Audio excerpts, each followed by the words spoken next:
Five, four, three, two, one.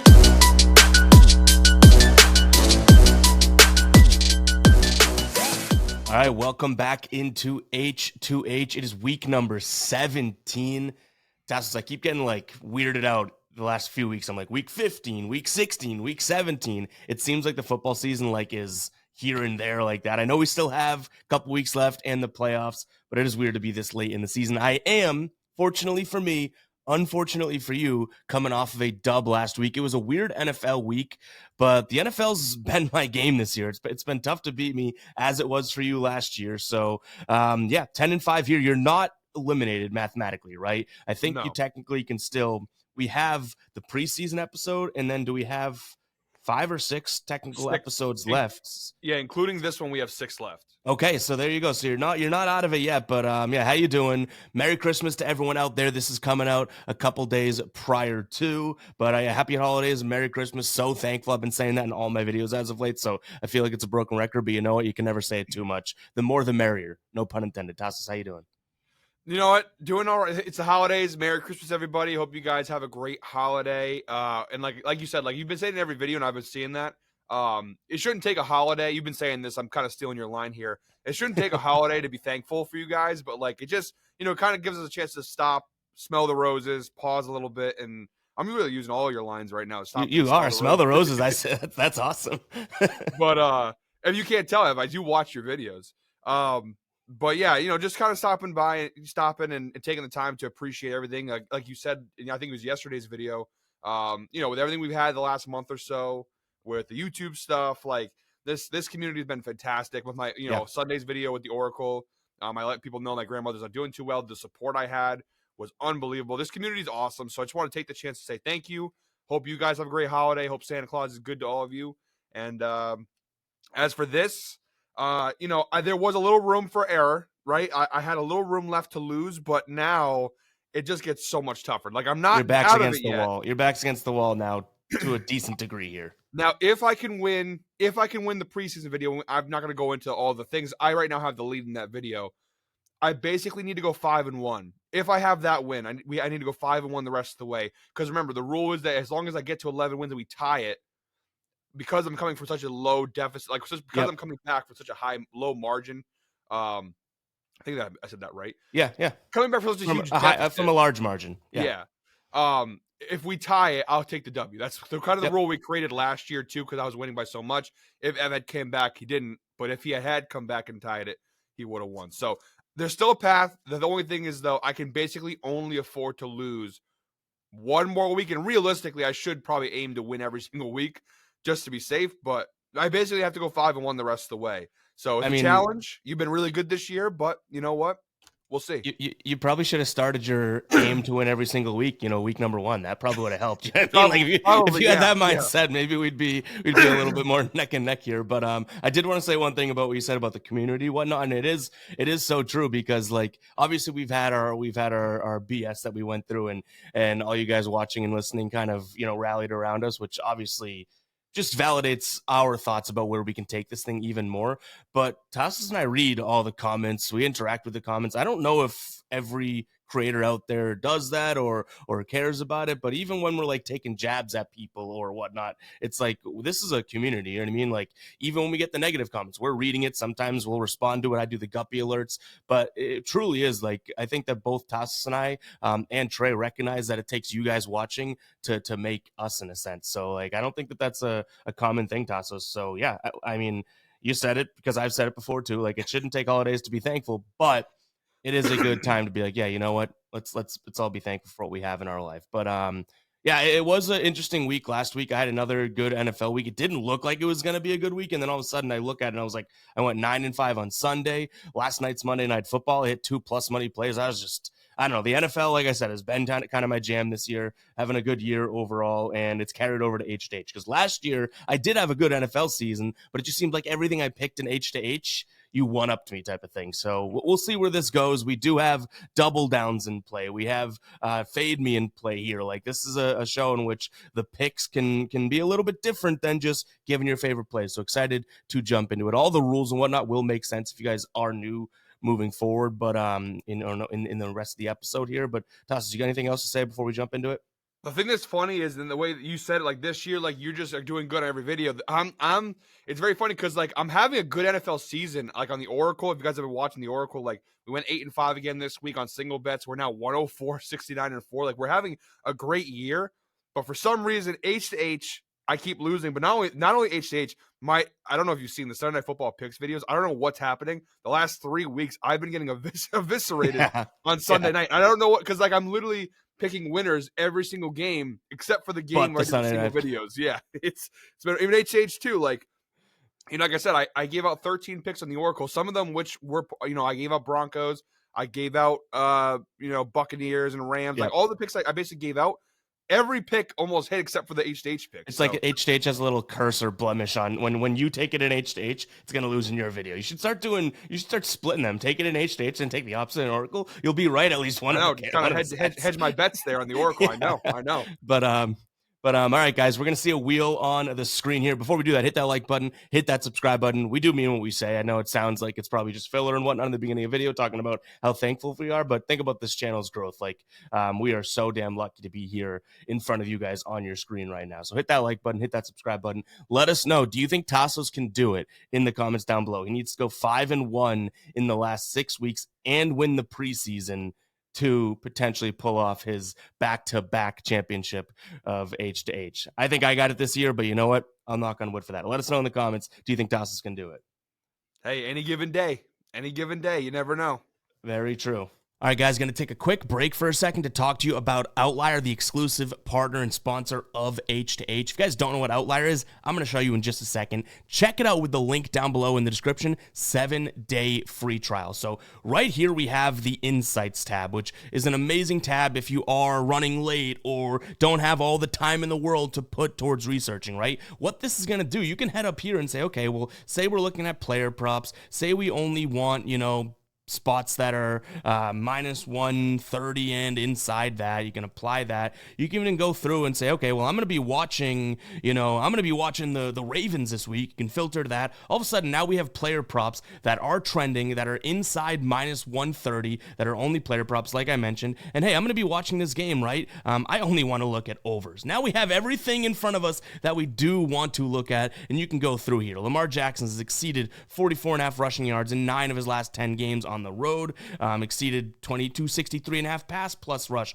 What about this first one, right? It's hitting 9 of his last 10. You can see the odds on Bet365. We can head in and analyze it, and boom, he's been crushing it. Houston against, QBs in terms of rushing yards are a little bit softer than they are on the season. We can see how many rush attempts he's had per game. We can see his rush share, which he's just behind obviously King Henry. This looks like it could be a good play. Go ahead and check out Outlier. Link down below. It's my favorite player prop research tool and game research tool out there. 7-day free trial. Again, that link is down below. Let's get back to the show. All right, you're going to see a wheel on your screen. It has 3 EV slices, 3 Tasos slices. This is simply to determine the order of our picks. You'll see a second wheel in just a second that'll flash up the bet category that we're diving into. So we'll dive into that right after this. Tasos, do you care to go first or second? Do you want to set the tone? Are you looking to kind of... Ev, the world's my oyster. I stopped saying that, and I think that's a problem. He's back to it. The world's my oyster. I'll take whatever the wheels give me. The wheel gods, just be kind to me. That's all I'm going to say. All right, let's spin it. You know what's scary for you this week, Ev? Is that I have player props loaded up, and that's something I usually don't say on this show. I have like a lot of player props. That is rare. That is rare for you. All right, you are going first here. That is rare for you to be stacked with player props. Listen, the NFL for Christmas gifted us. We actually have games tomorrow, so I actually have a lot of player props to pick from, which is nice. Normally we have to wait. We only have basically the Thursday props that are fully out, but thanks to Christmas, we actually have a lot of props available for. Yeah, listen to this. We have Wednesday football, Thursday football, Saturday football, Sunday football, Monday football. There's only one day. Did I get that right? There's only one day. Friday, only Friday, and then Friday we have college football that we don't have. So this is very, very nice. But all right, guys, you're gonna see a wheel on your screen here now. These are the important ones. We have, I think that's 8 slices total. We'll shuffle it up. But first, I'll go through it. We have Thursday night football. So if it lands on that, you have to make a pick in that game. Christmas Day. If few games to dive into there, right? Or a couple. Total, plus money play, player prop, money line, spread, touchdown, score. We have 3 rounds of this. Once it lands on that, we remove it from the wheel. Then we have the fade me round, which stick around for that if you are new. But Tasos, I'm going to shuffle this one time. Let's go ahead and dive into it. You are up first. What are you looking for? Player props? Are you still like? I know you have them loaded, but give me anything. Give me. me. I have a player prop, and it is a spoiler for my Ravens Texans video, but it's a doozy. So I'm excited for it. All right, let's go ahead and spin it. This is the one time where it's like I have a lot of ammunition in the tank. All right, I got a lot of ammo. Christmas Day? No money line. Okay. Okay. All right. I don't know how confident I am in that, but you're starting us off, so take it away. I don't mind this spot. What do you feel about it? You know what? I'm going with the team here.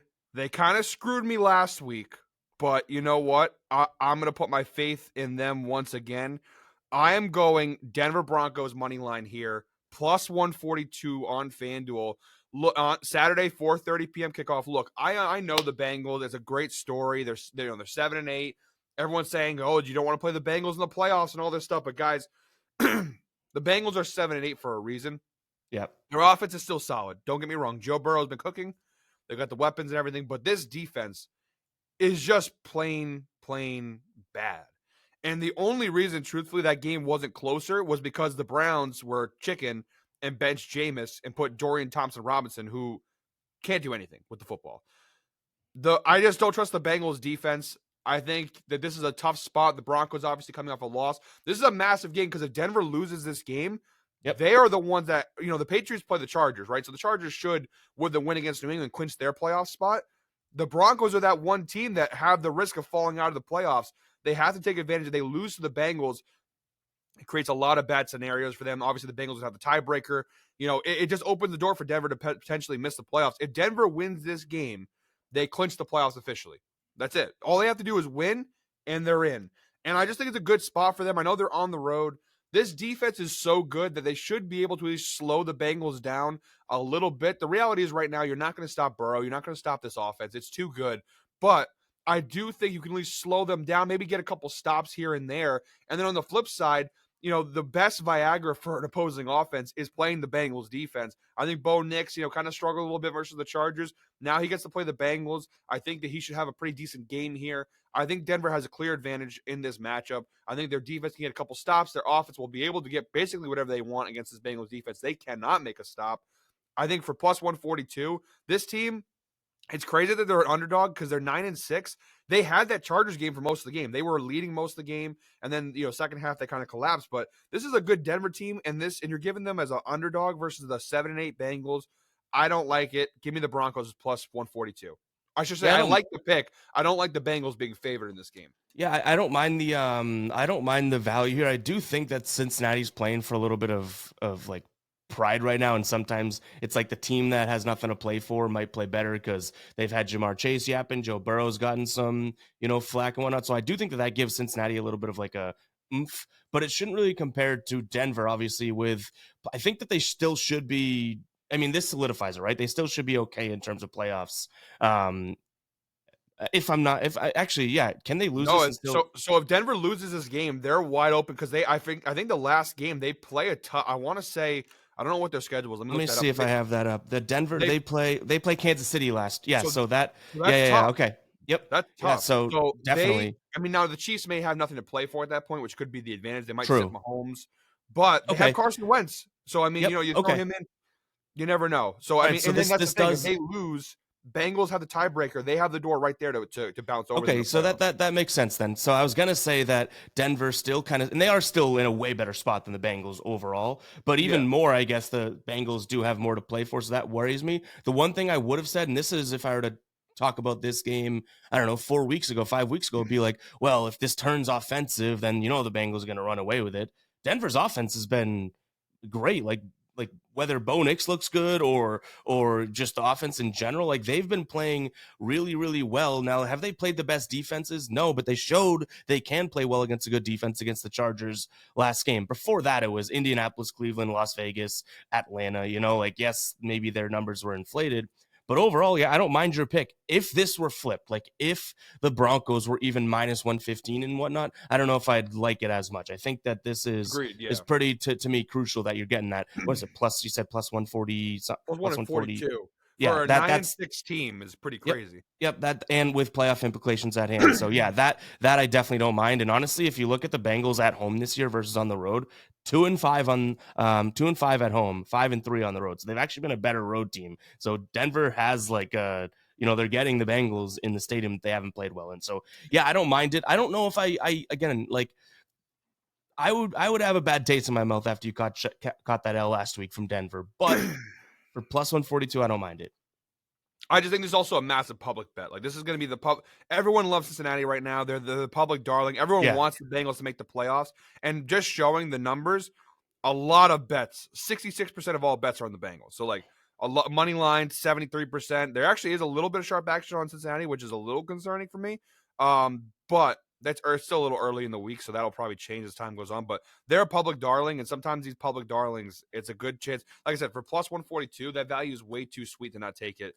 Like I said, especially with this matchup, considering what I need to come back and beat you, I got to find those plus money plays. I think that's as valuable as a plus money play you're going to find this week. Yeah, like I said, I definitely don't mind it. In terms of where I'm going, this was like I said, I wasn't that excited for a money line play here. You're probably gonna laugh at this one, but I'm going plus money too, and it's nothing that I love, but I figure it's worth taking a chance here. Raiders over the Saints. That's a plus 104 play. Oh God! Yes, there's nothing really. I don't know if you heard Brock Bowers' post game interview after that game that they won last week. Right, they won for the first time in forever, and he was like, "Yeah, like we've had talks in the locker room. All we want to do is finish the season strong and blah blah blah." And it's like, okay, you can take that and run with it like I am. You could also be like, "Who cares? You're the Raiders," but they're playing the Saints, and have we seen this Saints team? Like this Saints team is god awful. Now, yes, you can watch the injury report and see what's going on. Like even Desmond Ridder is going to be banged up now, so who knows like what's going to happen here. But I'm taking a chance. I'm almost fading the Saints. I was thinking, who are the Saints playing after watching that game in Monday Night Football? And I was like, who are they playing? Because I was going to look to bet the other team. And then I saw the Raiders, and I was like, oh, my God, do I got to stick to my plan? And I think I will. I think the wrong team's favored here. So, yeah, don't worry. I'm not, like, up in arms all that confident in it. Like I said, these money lines are a little weird. You have teams that don't really have stuff to play for or anything to play for and stuff. And I think you have two teams here that it's like, what are we doing in a sense? I think that, Vegas has a little oomph after hearing some of those guys talk after their win. It's a bold strategy, Cotton. We'll see if it pays off for him. I mean, I can't really. It's a weird one, right? Because then you have to argue for the Saints now if you want to knock the pick down. I guess it's my weird. point is like I just can't believe you want to bet this game. Like on just spoiler alert for the Oracle this week, I skipped this game entirely. I'm like I don't want anything to do with this game. It's two bad teams. Now the one thing I will tell you is I don't know what it is, but the Raiders love winning games that hurt their draft position. I don't know why they do this. I remember a couple of years back, one of my best friends, John, who has been on the channel before. He's a diehard Raiders fan, and I always make the joke with him, like when it comes to games that could destroy their draft pick, they become like the '85 Bears or the 2007 Patriots. Like I don't know what it is. It's just they love ruining their draft position. I remember what year it was, the last year in Oakland, maybe, where they won a game where they would have had the second overall pick. They would have gotten Nick Bosa. Instead, they won, knocked them down to 4, and they end up with Cleveland Farrell. And it's like, they could end up with Nick Bosa and everything changes. But, that's what the Raiders do. Just win, baby. They live by the motto, just win. It's stupid because the Saints don't want to win. They have nothing to play for either. But, yeah, the only thing I'll say is when you have a matchup like this where you have two teams with nothing to play for, really, the Saints have an interim head coach. He's trying to prove himself, but coming off that Monday Night Football loss, which was egregious. The Raiders obviously riding a little higher. I mean, I can't argue for the Saints because I don't even know who's playing quarterback for them. It's probably going to be Rattler again. These are two really bad teams, and I would just rather stay away from it. But you know what? I get where you're going with it. You're fading a horrible Saints team, but the Raiders are not that good either. That's kind of no, I know, and I you got to understand, anyone watching and Utah, so it's like I'm aware of that. But this is also plus money on FanDuel. It's Yeah. minus odds slightly anywhere else. So there is a little bit of like, expected value there.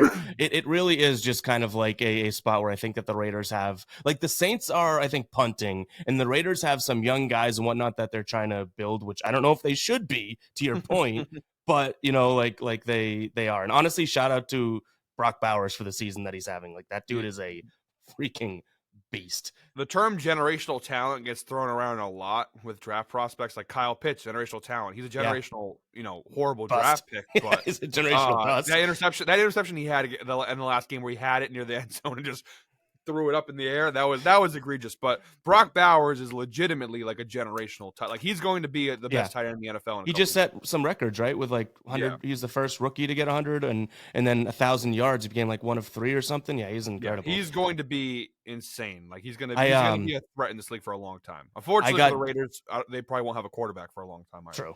I got by an AI of Penix Jr. talking about throwing that pick in the red zone, and it was like looked so real, and I was like, no way he just said that. But he's like, yeah, that pick's on me. Why am I throwing that bum ass Kyle Pitts? Can't catch the motherfucking ball. And I was like, wait a second, did he say that? And I was like, Ev, he should have said it. He should have said it. Honestly, because I was like, Ev, you're so horrible. Stupid. You fell into that percentage of like I almost sent it to like all my friends and stuff. And I was like, phew, we took a beat and didn't. But all right, you got the Broncos money line. I got the Raiders money line. That sounds a little bit scary. Let's dive into round number 2 here. I'm going to be leading us off. Money lines were, in my defense, money lines are a weird one this week. There's maybe one or two other spots you could have went that. Yeah, you got a lot of minus 190s are huge. Yeah, so either way. But all right, let's spin. I do have plenty of Christmas Day spots. Couple player props as well. I'm honestly, that might have been. I don't love the totals this week, but I have a couple. So that might have been my weakest spot. So that's over and done with. Let's see what I'm starting us off with in round number 2. Let's see. What do we got? Spread. Nice. Very nice. We have all these new, money line. Christmas Day, Thursday Night Football, touchdown score. We're gonna have money line spread total. That's gonna be the 3. But I'm right. Spread is now what we're looking at here. I do have a couple Alt-EV spots that I'm considering. See, I'm not going to listen. I want you to do Alt-EV because obviously that's when you kind of fumble on yourself, but you haven't done it all year. So as your friend, I'm going to say maybe keep him locked away for a little bit longer. I've done a few safer Alt-EVs, but not the I'm thinking going kind of big here, and I kind of want to do it. I'm thinking I should do it. This is there should be some playoff implications here as well. And I think this team comes out and fires. Now, I want to check. I haven't checked the injuries. I'm going to go with it. You can tell me if there's a big injury that I'm missing. But right now, the Tampa Bay Bucks are just 7.5-point favorites over the Panthers. Playoff implications, obviously. I think that this Bucks team wins it by 10 plus. So minus 9.5, you're getting plus 105 right now. I like their spot. Yeah, you've kind of liked the Panthers as of late, haven't you? You think that Bryce Young has been... I've also been riding the Bucks a lot lately and like watching a lot of their games. Like, don't get me wrong, I love Tampa, I love Baker, but their defense is legitimately bad. Yeah. And so I've not really been a believer in the I took a couple weeks ago and everybody was on the Panthers against the Cowboys and whatnot. I took Cowboys money line at like plus 140. I'm not at all sold yet on what Carolina is doing. Can you say that they've been looking good and stuff? I mean, I guess, how can you really not, right? Like, they're pulling off wins, they're keeping games close. I think against the spread in their last like 5 weeks or 6 weeks, are like 5-1. I give them credit, but that Bucks loss is gonna that puts them in a weird situation here. You have the Falcons playing. The Falcons are playing someone decent, right? I forget. The Commanders on Night Football. Yeah, yes, and then the Bucks win this one. That's not bad for their playoff hopes. I think that they run away with this one. I agree with you that the Bucks are going to win this game probably, but I think the number is just a little too high for my liking. Carolina has been, and I got to give credit to Dave Canales and everybody. Like, it's incredible what they were able to. This team looked miserable, hopeless. Bryce Young, they benched him for Andy Dalton early in the year. Bryce Young has come back, and he finally looks like you. Now you see why he was the number 1 overall pick. I give him a lot of credit. Yeah, he's been really good. You know why Carolina made the trade. Like, and I'll be the first one to admit, I didn't think it was going to happen. I declared it dead. Time of death was week 3. Like, I was over it. He's come back and he looks legitimately really good. They're off now. The problem with Carolina is they have a bad defense, but offensively they have been so good. The Yep. return of Adam Thielen also helps a little bit. Like, that gives them a weapon to throw to. Love him. But I do think Tampa Bay will win this game. They have to basically win out in order to make the playoffs at this point because of that loss last week. I just think 7.5 is too many points. If you watched the last time these two teams played just a couple weeks ago, Carolina should have won that game. I mean, it went to overtime. They had a crazy touchdown towards the end of the game. Tampa Bay ends up tying it, kicking a long field goal to force OT. The Panthers had 1st and 10 at like the Tampa Bay 40, like just outside of field goal range. And then Chuba Hubbard fumbled at the 25-yard line. Like, it was awful. Like, the Panthers had the game in their back pocket. They probably should have just taken a knee and kicked it. Instead, they go for it. And by the way, at that point in time, Tampa Bay had the ball and had a punt. So, like, Carolina, a field goal would have won the game. They should have just kicked it. They try to get a couple yards closer. Chuba Hubbard fumbles, and then Tampa Bay wins it in overtime. But, Carolina played really well in that game. These kind of division rivalry games can always be kind of weird. Again, I think Tampa Bay is the better team. I just think 7.5 points, but specifically that line, that hook of 7.5 scares me because although I'm going even more. I'm going 9.5. You're going 9.5. That's right. Sorry. Even worse. Like, yeah, true. It shouldn't make it any better. The Buccaneers, the problem is their defense is so bad that I just have serious concerns if they can cover that number. Like, the Panthers defense is not good either, but I just think with the way Bryce Young's playing, with the way the Panthers are moving the ball lately, 10 points. Again, they won it by 3 in overtime last time. Now they're going to win by 10. I mean, look, the Bucks, maybe they could do it. Carolina's still not a good team, but just the way they've been playing lately. I mean, if we go back and look at their recent games, now obviously they lost pretty badly to Dallas. That was a bad one. But besides that Dallas game, their games have either been wins or very close losses. Like, looking at the Panthers, they beat the Cardinals, obviously. That was a big one last week. They lose by 6 to the Eagles, who we thought were, one of the best teams in the NFL. They lose the Bucks by 3. They lose the Chiefs by 3, beat the Giants, beat the Saints. The last time they lost by 10 or more was back October 27th against Denver. So, or I guess actually the Cowboy game. But, that kind of seems like the outlier. Like, since November, this Panthers team has been a brand new football team. Again, I don't hate the spot necessarily because I do think Tampa will win this game. I just think 9.5 is a lot for a Panther team that's been very, very feisty, I should say. Yep. I want to say one thing here, and I think this is important to note for you, right? Look at where all those games were played. All of those games you're talking about, with the exclusion of the Philadelphia one, which I give them credit for, all of those are home games for the Panthers. This is a team that has not been the best team on the road. Covering, they have, I guess, right? So I guess that part of what I'm saying is correct, part of what I'm not. But I think that, you have a Panthers team that's definitely been worse at, on the road. I think 4 wins. So 3 of their wins have been at home this year. Only 1 on the road. We're not talking win-loss here. I'm talking Bucks blowout. So I guess the Panthers could still keep it close. But I like the spot. And I think it's worth taking a shot for a Bucks team that honestly should be pretty fired up after. I mean, that game was surprising against Dallas. Yeah. Absolutely. Like I said, I think Tampa's going to win the game. I think they'll win it pretty handedly too. I just 10 points is a decent amount. I hear you. A lot of points, but for my pick here, this is again Vegas. Some of these lines they're giving us are just kind of weird. Now, to be fair, I did buy half a point off of this, so the value is a little more juice than normal. I'm going Monday Night Football, Lions, Niners. I'm going Lions -3 here. The actual spread's 3.5. I'm taking half a point off to -3, which is -140 on ESPN Bet. So a little more juice. Why are the Lions only 3-point favorites in this game? I just, again, it's like the Rams won last week versus the Jets. I just don't understand why this is. I'm actually going to use my double down here. I'm going to double down Lions. I know it is -140, so the value is not as good, but the Lions still have something to play for here because obviously they played Minnesota in the final game of the season. They're trying to fight for that 1 seed, and with all the injuries, they need the 1 seed to kind of have that first round bye. Maybe Aiden Hutchinson. I don't know if he's actually realistically could come back. I know they're saying maybe the Super Bowl he'd be back, but with all the injuries to their defense, they really need that first round bye week to get healthy. Otherwise, this could be a short playoff run for Detroit. The Niners have nothing left. They literally are eliminated from the playoffs now. Like, this is not a good football team in general. But then on top of it, now they officially have nothing to play for. They already announced a bunch of guys like Trent Williams is done for the year. Like, they're shutting people down left and right now. They got beat pretty handily by Miami. If Miami can do that to them, what are the Lions going to do to them? You know what I mean? Yeah. And I think, Detroit, they still have something to play for here. The Lions had already locked up the 1 seed. I'd get it. But Detroit still very much needs to win this game to keep that 1 seed in spot because the Vikings are breathing down their neck. The Eagles are still around. So very weird line. Like I said, even 3.5 feels like too little. I'm going to Lions -3 and double down on it. I just think they're the way better team, and the Niners have nothing to play for.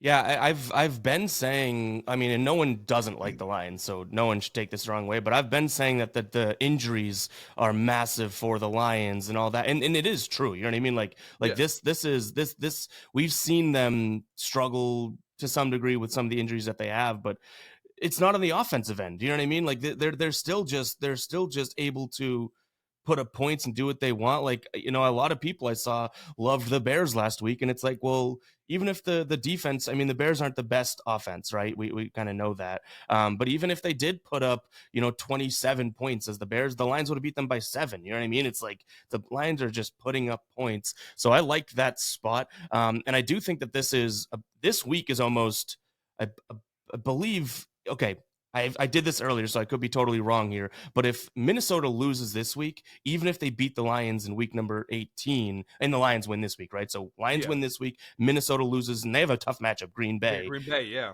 I think the Lions have the 1 seed regardless of win-loss against Minnesota in week 18. So it's almost like, let's win this week, right? And it's like I said, it doesn't necessarily lock up the 1 seed because obviously you need Minnesota to lose. But if you win and Minnesota loses, the 1 seed belongs to Detroit. So, like, if you win this game, you kind of get an extra bye week if you think about it, because then that last game doesn't matter. You can sit more 100%, guys. yeah. So that's how you go all out on this one, and it's an easier opponent too. You know what I mean? This game, and then Minnesota, if they lose the 1 seed, Minnesota's not going to care because they already have the 5 seed racked up. So, you know, I think you go all out in this game, you beat this banged up bad Niners team, and you go home with the 1 seed, basically. Yeah, I definitely don't. I don't mind it. I like the idea of getting that to a field goal as well, because again, like I do think that this defense is going to struggle. Like, is going to kind of slowly struggle, but that's not to like the Lions can still win a freaking Super Bowl the way their offense is playing, you know. And this is 2024 in the NFL. Like, this is you pretty much win championships with offense, you know, nowadays in a sense. So I don't mind it. And Minnesota has a way tougher matchup. So yeah, I think it's a good spot. The only thing that would worry me is the fact that like I guess you have the Lions thinking about playing Minnesota next week. Like, is this a look ahead spot for them where Minnesota, you know, potentially loses or wins their matchup, but that's totally independent of what you're betting on here, right? It's like, do the Lions think we have our number 1 seed threat the next week? Is it a look ahead? That doesn't happen as much in the NFL as much as it does in the NBA. But if there's ever a time to do it, it's probably this week, because it's like, wow, we're playing for the team we're playing against, the team we're competing with. That's kind of weird, you know. It doesn't always work out like that, I guess. So yeah, but I don't mind it. I mean, this Lions team is crazy. And speaking of injuries too, like them getting injured and whatnot was sort of a saving grace for me, who has the future on the Eagles to win the Super Bowl, right? And then Jalen Hurts gets his bell rung. I don't know the status of that one, and they lose. So they're probably still going to be the 2nd seed anyways, right? But that's now we have the 2 top teams in the NFC banged up. I don't know if Jalen Hurts is like a long-term thing. I think it's like a concussion. I think he'll be out like maybe 1 week, maybe 2, but I think he should be fine. But either way, that's interesting. All of a sudden you start to see some of these spots where the playoffs are changing over there. But yeah, I don't mind your spot there. I think that getting the Lions with something to play for, like, speaks volumes. You know what I mean? Like, they should be chilling at this time of the year. They're not.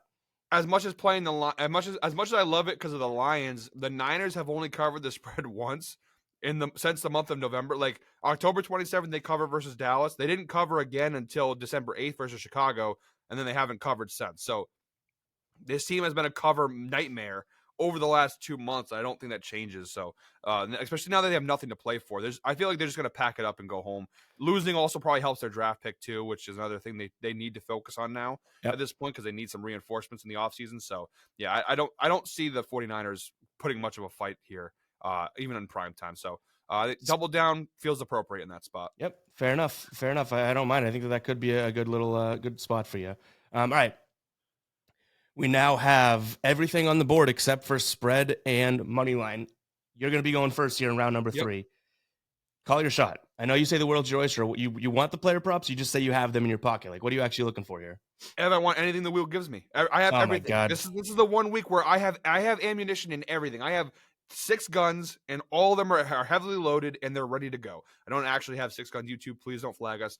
It's a metaphor. Okay, I have a lot to throw at you, Ev. So anything you can give me anything right now, and I have like at least 3 picks in each category to throw your way.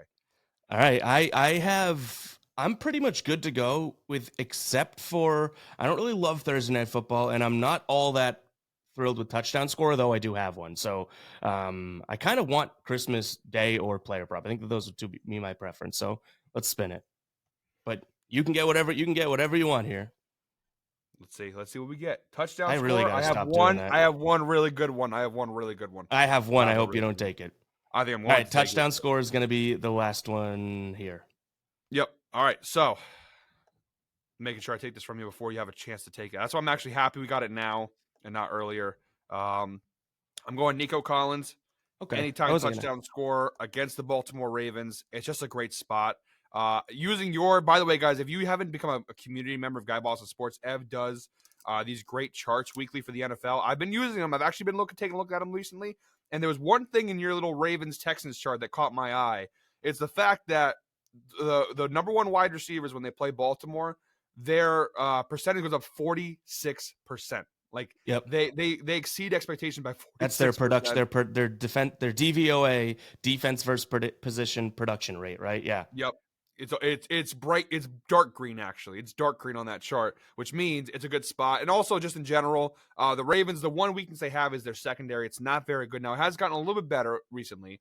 But Nico Collins, anytime touchdown scorer. Overall, we look at the matchup here versus wide receivers. The Ravens this season, they're giving up a healthy amount of touchdowns to opposing wide receivers. I want to say it's something like bottom 5. I don't know why it's not popping up right now on Outlier. But no, and that's why, because I don't have it actually. There we go. So it's the Baltimore Ravens are 27th in the NFL against wide receivers, giving up 1.2 touchdowns per game, and those touchdowns typically go to the number one wide receiver. We've seen guys like Jamar Chase and George Pickens and other guys have major success when they do play Baltimore. By the way, Nico Collins, when he's at home, he's cashed this in 6 consecutive home games. So dating back to last year, January 13th versus Cleveland, he's had a lot of success. The last time out versus Miami, he had 2 touchdowns at home in that game. And obviously, with the heartbreaking injury to Tank Dell, he kind of is the only thing they have at wide receiver. Now, I know they did pick up Deontay Johnson. I know they do still have John Mechie, and they have Robert Woods. But Nico Collins, obviously now with the Tank Dell injury, becomes the one primary receiver in this offense. He becomes C.J. Stroud go-to guy. He already is the go-to guy. As if he wasn't already, right? It's like but now more than ever, he's going to be going to him more. You're getting for plus 130 FanDuel, plus 135 on Caesars, so it's not bad value either. But the fact he's done it in 6 straight home games overall this season, 50% hit rate, 5 out of 10 games. He's cashing. Now, he didn't cash it versus Kansas City. If you've seen the pattern, every other game he's cashed. So whenever he misses, the very next game he scores a touchdown. So no touchdown last time out versus Kansas City. Now he has this one. I just think it's a great spot. The Ravens, the weakness is there. You have the great matchup. You have the overall data looks good. The home data looks good. The injuries just elevate his usage percentage. We look down below at the targets for him. Number 1, 18% target share, 88 targets. That number would be higher, but he did miss, I think it was like 4 weeks due to injury. So that's why his numbers are a little lower. But in the red zone, he has a 22.2% target share in the red zone as well. And again, the number 2 guy, Tank Dell, is not playing. So I think it's just a great spot overall. And the Ravens, they definitely give a lot of touchdowns to wide receivers. So Nico Collins plus 1. We'll go. I mean, Caesars are pretty popular. We'll do plus 135. Yeah, I like that spot. And I mean, you mentioned some of the names, but really not necessarily touchdowns, but just talking about wide receiver ones, torching them.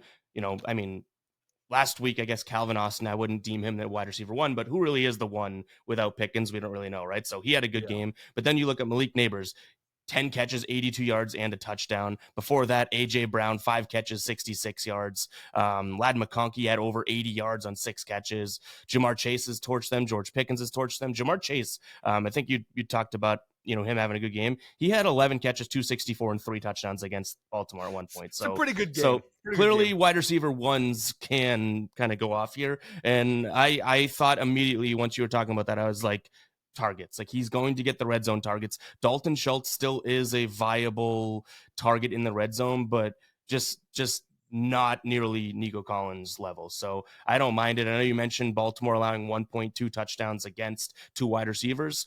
that's in comparison to them being just middle of the road in terms of touchdowns against overall. Like they're 14th in terms of touchdowns against. So that's not all that bad. It's actually top half of the league. You mentioned it. Wide receivers, they fall to the bottom 5 in the league. So that's a huge spot. I really don't mind it, especially for the price you're getting. Like this seems like, as crazy as it sounds, I know Mixon is the running back, but this seems like Nico Collins with sort of the injuries, Diggs, and obviously now Tank Dell. Sure, they get Deontay Johnson. I've seen some murmurs of like revenge game for Deontay Johnson and whatnot, because obviously that wasn't the most like best landing spot for him, and now he's playing against the Ravens. But either way, I think that this could be easily like plus 105, plus 110, and we're getting a plus 135 number. So I don't mind that whatsoever. I'm going in a direction that I've already dug into this game, and I do like him in this game. Now, this is not one of the Christmas Day picks that I'm going to be making for that, but it is a touchdown score spot that I like. So I like Travis Kelce this week. Receptions, yards. This is a Steelers team that struggles against the tight end, and Travis Kelce hasn't scored in 6 weeks. Now, the Chiefs, they might not have at least as of right now, like they're still going to want to win and whatnot, but they're more or less in the zone of like, let's build the momentum going into the playoffs. Let's do this thing. Travis Kelce is instrumental to that. Now, the one counter that I could see someone making is the Chiefs, all of a sudden, their receiving core just got pretty damn good. You know what I mean? Hollywood Brown, Xavier Worthy, DeAndre Hopkins, Travis Kelce. Like, this is not, I know Rashee Rice still out, obviously, but this is not like who's Patrick Mahomes throwing to? Like, he has some guys. I do think Travis Kelce has been so off lately that something about the Chiefs playing on Christmas against a team that very much struggles against the tight end position. I think Travis Kelce should be able to put one in here. And this is plus 185 right now.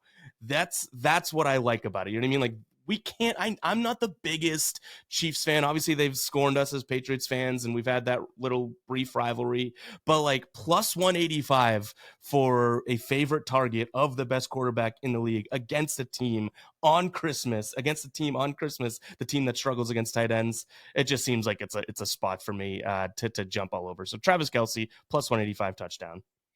I can't argue it. I actually already bet this in my personal bets. Like I already took it as a straight bet, single bet touchdown. And I know people are gonna think this is a stupid reason, but like if you don't think on Netflix on Christmas, I read the script. Taylor Swift in attendance. Like if you don't think how many Swifties are gonna be watching this game on Christmas Day? You know what I mean? Like he's gonna score a touchdown, he's gonna blow a kiss at Taylor, and all the Swifties are gonna go crazy, and it's a Christmas miracle, and blah blah blah. And and it's also, like I said, I took a little sneak peek at your video for Steelers Chiefs.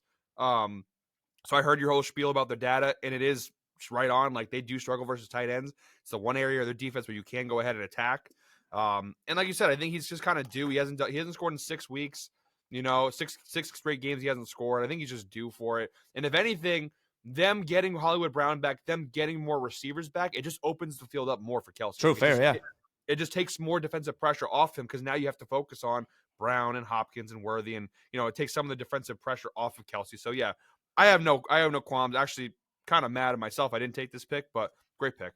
And it's like we're talking week number. We flash back to even Travis Kelce has only scored like 2 or 3 touchdowns all year. I already closed the tab, but he hasn't been scoring, right? But even in like weeks 5 and whatnot, it was like a plus 110, plus 120 spot. We're so late in the year, he's not getting the targets in the red zone and whatnot. I get it, but to me, I mentioned it too that like this Chiefs team is building for the playoffs, and I don't care about DeAndre Hopkins, Hollywood Brown, Xavier Worthy. Like this like Patrick Mahomes and Travis Kelce. If they want to win a Super Bowl, this is when those two click and mesh. So yeah.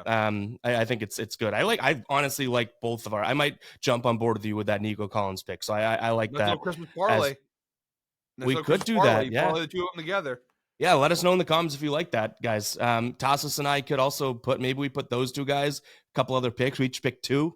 Do like a 4-leg parlay, just ride with it. Let us know in the comments. Comment parlay if you like that idea, because I think that could be kind of fun too. And I already talked to you about potentially doing that for some of like the Sundays too, where we just put some plays together. But all right, Tasos, it is time for H2H. It is time for Fade Me. Let's start the episode. Guys, early morning.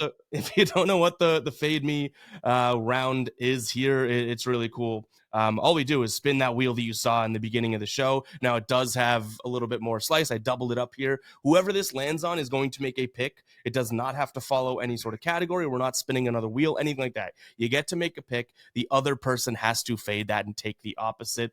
It's huge because I know a lot of people say, oh, well, what's the point of that? You just get to pick your favorite spot. It's like Tasos had fade me last week. He took the Bucks -3. I got the Cowboys +3 and it won for me. So it's not always the best to get it. And it's funny because we've kind of said multiple times, we're like, I'm not sure if I want it this week. I'd rather you put you have it and let's see if you could show up. So I'm kind of in the same boat. I'll tell you right now, if I get fade me, which I'm probably speaking it into existence, I'm going to have to dig because I have plays that I like, but not necessarily spots in which I'm like, I want you to have the other side of it. You know what I mean? So we'll see. How you feeling about with fade me? I want it. I have a pick, and I kind of feel like I'm being a wuss by taking it, but it's like I know it's gonna hit. It's just the value is a little high, it's a little juiced, but all right, I have it. I know it's gonna win, and so it's just handing you that L is the important thing there. Because at this point, that's what fade me. At this point, fade me is all about just giving you a loss more than giving myself a win. So, but I have a pick. Point. I hope I get it. All right, let's spin it. Kind of hope you do now at this point too. I hope I get it. It's oh, come on, slow. No, no. Oh, that was close. That was close. It was foolproof. Because it's the Christmas time of year, you can share that with the people afterwards. But I guess if I'm not going to take the loss, that takes out the strategy of it anyways, right? All right. Oh man, now I'm looking at this being like, do I go in a different direction? Because I could also pigeonhole with taking like a juiced play and kind of having you. I'm not going to do that. All right. Wow, I am now very much conflicted. I had one that I liked, and now I don't know if I like it. Maybe this is good that you got it. The indecisive. Yeah, I mean, honestly, I don't think that that's the craziest thing to be said. I think that I'm a little confused here. All right, I'm gonna give you a team that I don't think you're gonna want to have, but you are gonna have a choice because where is it? What are the odds that I'm getting with this one? That's not. I mean, -147 is my side of it. Your side of it would end up being. I'm going to tell you this before I let you know what it is. Your side of it will end up being. Let's see. Is this a kicker prop? No, it's not. It's a game pick. Okay. Commanders -3. You're going to get the Falcons +3. I like the Commanders at home. Playoff implications. I guess there's playoff implications more so on the Falcons side of things, right? So yeah. I guess you have that rolling for you. I'm not putting a lot of weight into the Falcons torching the Giants. Do you know what I mean? Like, I don't think that that's the reason to like it. Now, I will say you kind of have rookie quarterbacks. Like some guys sort of step up in those spots. Like, Penix going up against Jaden Daniels. Maybe he's going to be like, I'm better than you as a rookie. We know that that's not the case. But yeah, I think that this line is too low. The problem is there like a real need for, like, who needs to win this one more? The Falcons, right? In terms of making the playoffs versus Commanders seeding. So you have that in your back pocket. So me, I'm getting, let's see, I didn't say the odds yet. So me, I'm getting -147 for -3. You for +3. You're getting, let's see. +3 is +122. So you got a decent amount of plus money there. It's this one, it's only a 4.5 spread in the first place, which kind of worries me because that, I feel like that's sounds trappy, like the Commanders just beat the Eagles. But yeah, what do you think of that one? This is the first fade me pick. This is the first fade me pick you've given me this year where I don't mind being on the Falcons. Yeah. I mean, there is now obviously a lot of the data I have is for the +4.5 line, but there is a massive amount of sharp action currently on the Falcons. Only 23% of all public bets are on Atlanta, but 64% of the money is on Atlanta's spread. So people believe the Falcons are going to cover this game. I think it's, Atlanta, the thing with them is their defense is really bad. However, they did just play their best defensive game of the season. Now, it was against Drew Lock and the Giants, to be fair. But it's the best their defense had looked all year. And Michael Penix Jr., he looked better than Kirk Cousins. And I think there is, sometimes with these rookie quarterbacks, like there's an unknown factor that gives you the advantage where it's like you don't really have a lot of game film. You don't know what to make. You have one game to look at, and that's it. And then you have to go back to his college tape or preseason. So that does give Atlanta the element of surprise a little bit here.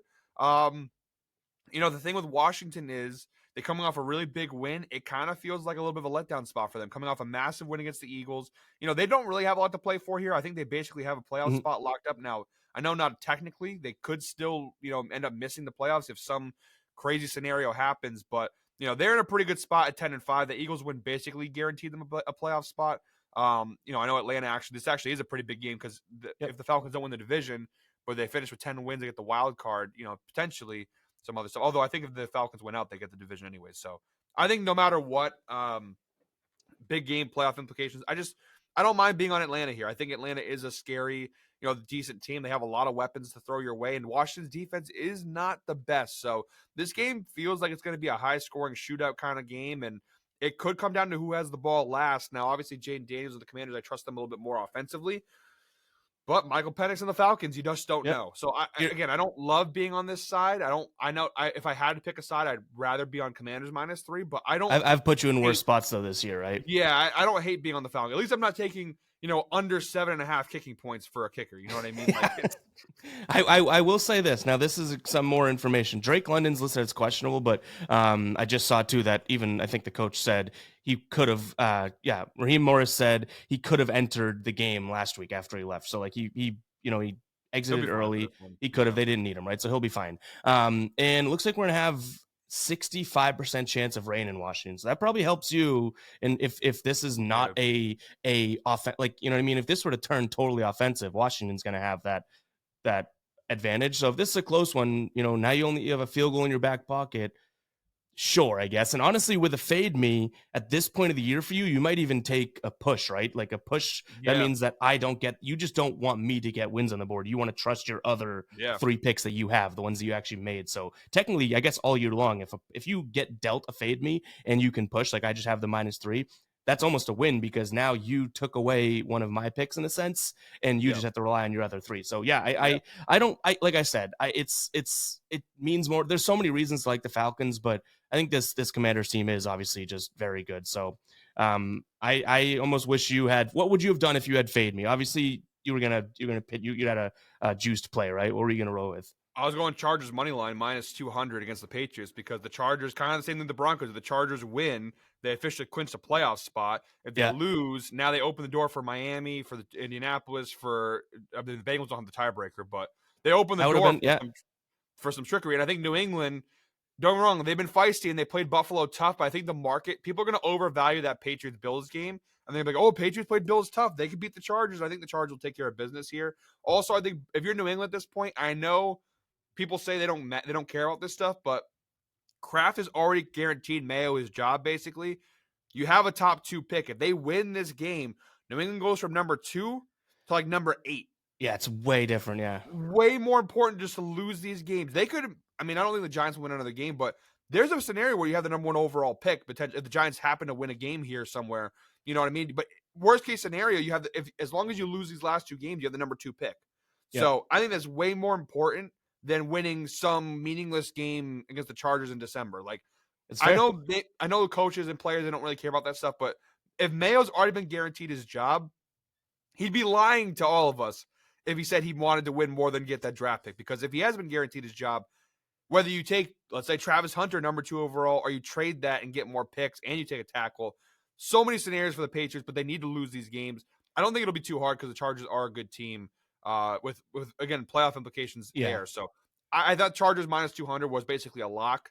So I was going to give it to you, taking the Patriots money line and have to root for that. But it is what it is. Now that's just in the ether, you know what I mean? Now there's a theoretical fade me here, so that people know what you would have done, and it tips your hand at what you might do for future weeks when you need it. Now I got a little but that's kind of the smart move to do with fade me too, which that's why the show is fun, because like where else are you going to give a -200 play that makes sense? You know what I mean? Like that legitimately makes sense. The point is that you're pretty much dealing me a loss, even though you're just getting a little bit something kickback for it. But yeah, that would have been a good one. But yeah, I think this fade me one could go either way, which one, I guess, makes the one that we're actually rolling with, right? Washington, Atlanta, makes the show entertaining, but I still do I like my side of it, but I kind of now I know your pick, so I'm glad I got fade me because I think that's an auto loss. But I definitely was not I didn't love this spot overall. Thought about going Kelsey with his receptions or yards against you, but I already got him for a touchdown. I'm already going to have enough riding on Kelsey for I was Christmas. Gonna say, I don't want you Kelsey to want, ruin like, my an Christmas. injury, or God forbid, like he just, him and Taylor have a little bit of a fight before the game, and he's not in the right headspace. He didn't get her a good gift, or she's mad he's playing football on Christmas. She writes a Christmas album mad at him. Oh, there's so much that could happen. Exactly. But all right, guys, that's gonna wrap it up for this week of H2H. Again, happy holidays to everyone out there. Merry Christmas. Happy New Year. If we don't talk to you, we'll figure out what we're doing next week, because I think New Year falls in the middle. Well, New Year's Eve's on Tuesday, so yeah, it's kind of the same thing as like Christmas Eve this week. All right, so yeah, we'll obviously talk to you then. Appreciate everyone that's rocked with us this year. Last week's video was a really fun one that we did, and it performed really well on the channel. So thank you guys very, very much. And again, let us know if you think that Tasos is he built for this comeback? Because like you always say, what's your line? You've been closing up. I'm built for it. You're I'm built ready for for it. You don't let me get hot. Don't. Yeah, there it is. There it is. I'm just letting you guys know. I'm letting the people know now. If I win this season, if I do this, if I complete the comeback, I will be the most insufferable asshole you've ever met. I will never let you live it. You might have to cancel H2H, because if I win this year, it's game over for you. Like, I'll never let you forget it.